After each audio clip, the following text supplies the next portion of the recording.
اللہم صلی علی سیدنا محمد و علی آل سیدنا محمد و بارک وسلم۔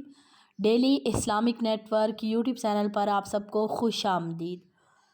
فرض نمازوں کے بعد جو سب سے افضل نماز ہے، رسول اللہ صلی اللہ علیہ وآلہ وسلم کا ارشاد پاک ہے کہ فرض نمازوں کے بعد سب سے افضل نماز رات کی نماز یعنی تہجد کی نماز ہے۔ سبحان اللہ! تہجد کی نماز کے انسانی زندگی پر کیا اثرات مرتب ہوتے ہیں، انسان کو کیا بینیفٹس ملتے ہیں تہجد کی نماز پڑھنے سے، آج کی ویڈیو میں انشاءاللہ تعالی مکمل ڈیٹیل کے ساتھ میں آپ کے ساتھ شیئر کروں گی۔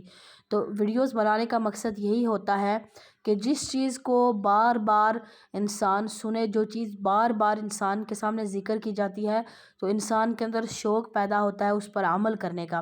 تو میں بھی جب بار بار ایک ٹاپک کو لیتی ہوں تو مجھے بھی شوق پیدا ہوتا ہے بار بار ایک ٹاپک کے بارے میں پڑھنا، جس کے بارے میں تو انسان کے اندر پھر شوق پیدا ہوتا ہے عبادت کرنے کا۔ تو تہجد کی نماز کا جو ٹاپک ہے یہ بہت ہی زیادہ بیسٹ ٹاپک ہے تاکہ انسان کے اندر شوق پیدا ہو کہ ہم بھی یہ چیز پڑھیں۔ جب فائدے انسان سنتا ہے تو انسان کو اور زیادہ شوق ہوتا ہے کہ ہمیں تہجد کی نماز میں ایک اللہ تعالیٰ نے خاص تحفہ دیا ہے تو ہم کیوں نہ اس چیز سے فائدہ حاصل کریں۔ سنن ترمذی میں ہے کہ نبی کریم صلی اللہ علیہ وآلہ وسلم نے ارشاد فرمایا کہ اللہ تبارک و تعالی ہر رات کو جب رات کا پہلا تہائی حصہ گزر جاتا ہے تو آسمان دنیا پر اللہ تعالیٰ آتا ہے اور فرماتا ہے کہ میں بادشاہ ہوں، کون ہے جو مجھے پکارے تاکہ میں اس کی پکار کو سنوں، کون ہے جو مجھ سے مانگے تاکہ میں اسے عطا کروں، کون ہے جو مجھ سے مغفرت طلب کرے تاکہ میں اسے معاف کر دوں۔ اور وہ برابر اسی طرح فرماتا ہے یہاں تک کہ فجر طلوع ہو جاتی ہے۔ سبحان اللہ! اللہ تعالیٰ خود کہتا ہے کہ مانگو مجھ سے، میں عطا کروں تمہیں، لیکن ہمیں کیا ہے کہ مانگنے کی فرصت نہیں، ہم لوگ غفلت میں پڑے ہوتے لیکن ہم مانگ نہیں رہے ہوتے۔ اللہ تعالیٰ کہتا ہے کہ مانگو مجھ سے، میں عطا کروں گا۔ ہم لوگ بڑے پریشان ہوتے ہیں کہ یہ بھی مسئلہ بن گیا زندگی میں، یہ مسئلہ ہو گیا، یہ بیماری ہو گئی، رزق کی تنگی ہو گئی، یا ہمارے گھر میں بے برکتی آ گئی، لیکن اللہ تبارک و تعالیٰ فرما رہا ہے کہ مانگو مجھ سے، میں عطا کروں گا۔ اچھا، 2 ٹائم اللہ تبارک و تعالیٰ کو بڑے پسند ہے، حدیث پاک میں آتا ہے، حدیث قدسی ہے۔ نبی کریم صلی اللہ علیہ وآلہ وسلم نے فرمایا کہ اللہ تبارک و تعالیٰ ارشاد فرماتا ہے کہ 2 ٹائم پر مجھ سے دعا مانگا کرو۔ وہ 2 ٹائم کون سے ہیں؟ اللہ تعالیٰ نے فرمایا کہ ایک فجر کی نماز کے بعد، فجر کی نماز ادا کر لی، اس کے بعد میرا ذکر کیا کرو اور مجھ سے دعا مانگا کرو، وہ ٹائم بڑا بیسٹ ہے۔ اور ایک ٹائم عصر کی نماز کے بعد، عصر کی نماز پڑھ لی، اس کے بعد تھوڑی دیر جائے نماز پر بیٹھ کے دعا مانگ لی، اللہ تعالیٰ کا ذکر کیا۔ یہ 2 ٹائم اللہ تعالیٰ کو بڑے پیارے ہیں۔ ان 2 ٹائم میں جو دعا مانگے اللہ تبارک و تعالیٰ قبول فرماتا ہے، اور خاص طور پر اللہ تعالیٰ نے فرمایا کہ میرا ذکر اس ٹائم پہ کیا کرو۔ اور دیکھیں وہ ٹائم بھی کتنا پیارا موسم ہوتا ہے، فجر کے ٹائم بھی جب ہم نماز پڑھ لیں اس کے بعد جو ہوتا ہے وہ موسم، اور جو عصر کے بعد کی نماز کے بعد جو موسم ہوتا ہے، دونوں موسم بھی ایک جیسے آپ کو لگیں گے، اور ان کا وہ وقت بھی بڑا پیارا ہوتا ہے جس میں آپ کو نہ زیادہ سردی لگتی ہے نہ زیادہ گرمی لگتی ہے، بڑا پیارا وقت ہوتا ہے، اور وہ ٹائم اللہ تعالیٰ کو پسند بھی ہے، اور اس میں کتنی زیادہ فریش ہوا ہوتی ہے اور بڑا پیارا موسم بھی بڑا پیارا ہوتا ہے، اور اللہ تبارک و تعالیٰ کو یہ جو وقت ہے پسند بھی ہے، اور اللہ تعالیٰ خود کہتا ہے کہ میرا ذکر اس ٹائم پہ کیا کرو۔ اللہ کو یہ وقت بڑا پسند ہے۔ تو عصر کی نماز کے بعد اور فجر کی نماز کے بعد جو لازمی طور پر اللہ تعالیٰ کا ذکر کرنا چاہیے۔ تہجد کی نماز، تہجد کی نماز جو انسان پڑھتا ہے وہ اللہ تعالیٰ کا قریبی انسان ہوتا ہے۔ جو لوگ بہت زیادہ اللہ تعالیٰ کے قریبی بندے ہوتے ہیں، نیک بندے ہوتے ہیں، اللہ تبارک و تعالیٰ انہیں توفیق دیتا ہے۔ انہیں پھر ایسا نہیں کہ خود الارم لگانے پڑیں گے، کیا خود بخود ان کی آنکھ کھل جاتی ہے، خود بخود اللہ تعالیٰ انہیں اٹھا دیتا ہے اور اپنی بارگاہ میں لے کر آتا ہے کہ آؤ مجھ سے دعا مانگو، مجھ سے طلب کرو میں عطا کروں گا، بخشش مانگو میں دوں گا، آپ مجھ سے رزق مانگو میں دوں گا، شفا مانگو دوں گا، جو چیز چاہیے اللہ تعالیٰ فرماتا ہے کہ میں عطا کروں گا۔ لیکن کیا کرنا ہے کہ اللہ تبارک و تعالیٰ کے سامنے جا کر دعا مانگنی ہے۔ تہجد کے بہت زیادہ انسان کو فائدے حاصل ہوتے ہیں، انشاءاللہ تعالیٰ میں آپ کے سامنے آج کی ویڈیو میں شیئر کروں گی۔ تہجد پڑھنے والے شخص کی دعا اللہ تبارک و تعالیٰ قبول فرماتے ہیں۔ تہجد پڑھنے والے انسان کے لیے جنت میں عالی شان اللہ تعالیٰ نے بالا خانے تیار کر رکھے ہیں۔ وہ کون سے ہیں؟ نبی کریم صلی اللہ علیہ وآلہ وسلم نے ارشاد فرمایا کہ جنت میں ایسے بالا خانے ہیں جن کا باہر اندر سے اور اندر باہر سے دیکھا جاتا ہے۔ ایک اعرابی نے اٹھ کر عرض کی کہ یا رسول اللہ صلی اللہ علیہ وآلہ وسلم، یہ بالا خانے کس کے لیے اتنے عالی شان؟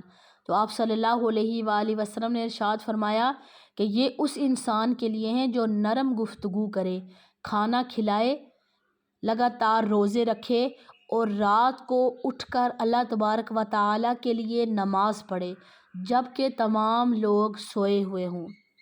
یہ بہت زیادہ برکت والی نماز ہے انسان کے لیے۔ سبحان اللہ، دنیا میں تو اس انسان کو فائدے حاصل ہوں گے، لیکن آخرت میں اللہ تبارک و تعالیٰ نے اس انسان کے لیے جو فائدے رکھے ہوئے ہیں وہ آپ کے سامنے ابھی میں آپ کو بتا رہی ہوں کہ کتنا زیادہ انسان کو اس چیز کا فائدہ حاصل ہوتا ہے۔ لیکن ایک غلطی ہے جس کی وجہ سے انسان کی ساری تہجد کی نماز ضائع ہو جاتی ہے۔ وہ غلطی کون سی ہے؟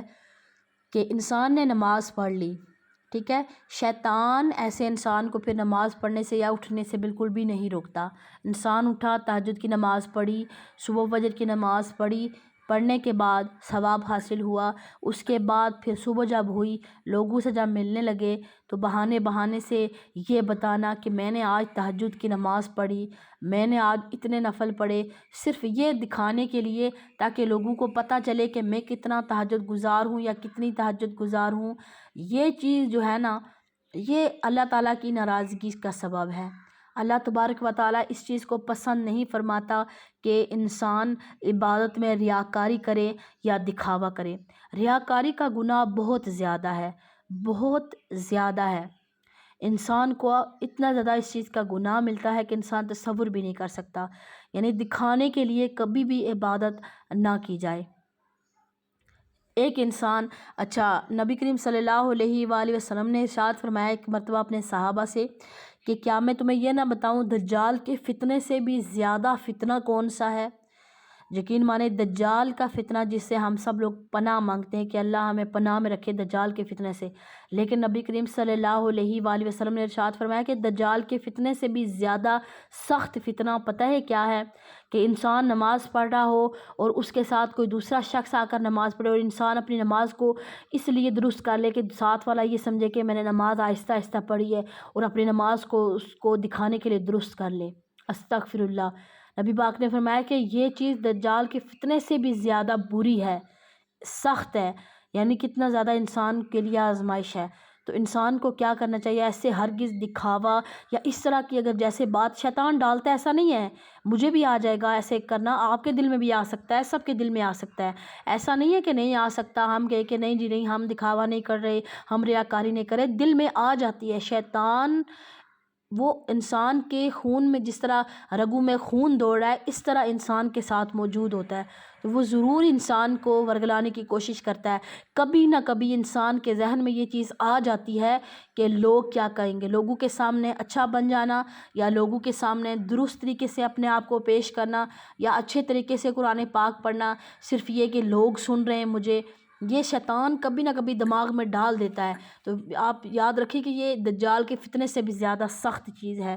تو فوراً اللہ تبارک و تعالیٰ سے لا حول ولا قوت الا باللہ العلی العظیم پڑھیں اگر ذہن میں کبھی یہ چیز آ جاتی ہے، دل میں کبھی اس طرح کا خیال آ جائے، نماز درست کر لیں یا آپ تلاوت اچھی کر رہے ہیں کہ لوگ واہ واہ کریں گے، اگر کبھی ایسا دماغ میں آ گیا ہے تو فوراً لا حول ولا قوت پڑھیں اور اپنے آپ کو اس چیز سے بچائیں، فوراً بچائیں، ورنہ یہ دجال کے فتنے سے بھی زیادہ سخت ہے۔ عبادت بھی آپ کر رہے ہیں لیکن عبادت بے سود ہے، وہ آپ کی عبادت کسی بھی کام نہیں آئے گی۔ یہ بات ایک یاد رکھنی ہے، ریاکاری کبھی نہیں کرنا، ورنہ تہجد کی نمازیں ساری جو ہے وہ کیا ہوں گی کہ ضائع ہو جائیں گی۔ تو تہجد کی نماز آج کل تو چونکہ سردیاں چل رہی ہیں تو سردیوں کی جو راتیں ہوتی ہیں وہ مومنین کے لیے اللہ کی طرف سے خاص تحفہ ہوتا ہے، کیونکہ عشاء کی نماز بہت جلدی ہو جاتی ہے، اس کے بعد کافی ٹائم ہوتا ہے، آپ اپنی آرام کریں، نیند بھی اپنی پوری کریں، اس کے بعد پھر آپ اٹھ کر نماز پڑھیں، اللہ تعالیٰ کی بارگاہ میں نوافل پڑھیں، تو آپ یقین مانیں کہ بہت زیادہ انسان کو برکتیں حاصل ہوتی ہیں۔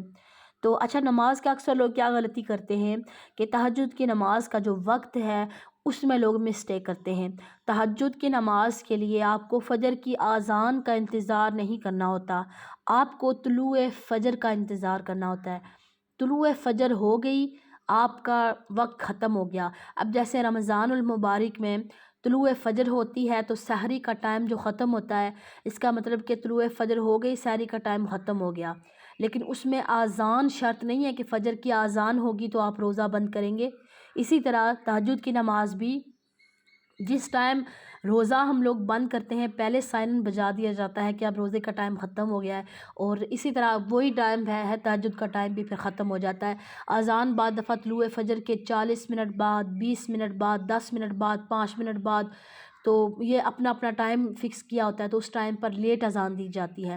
اذان شرط نہیں ہے تہجد کی نماز کے لیے کہ اذان نہیں ہوئی، چلیں ابھی اذان نہیں ہو رہی ہے مسجد میں نماز پڑھوں نفل، تو وہ نفل قبول نہیں ہوں گے، وہ نماز پھر نہیں ہوگی۔ آپ اپنے کیلنڈر، اپنے جو علاقے کا کیلنڈر اس حساب سے آپ نے دیکھ لینا ہے کہ آپ کے علاقے میں طلوع فجر کا ٹائم کیا ہے۔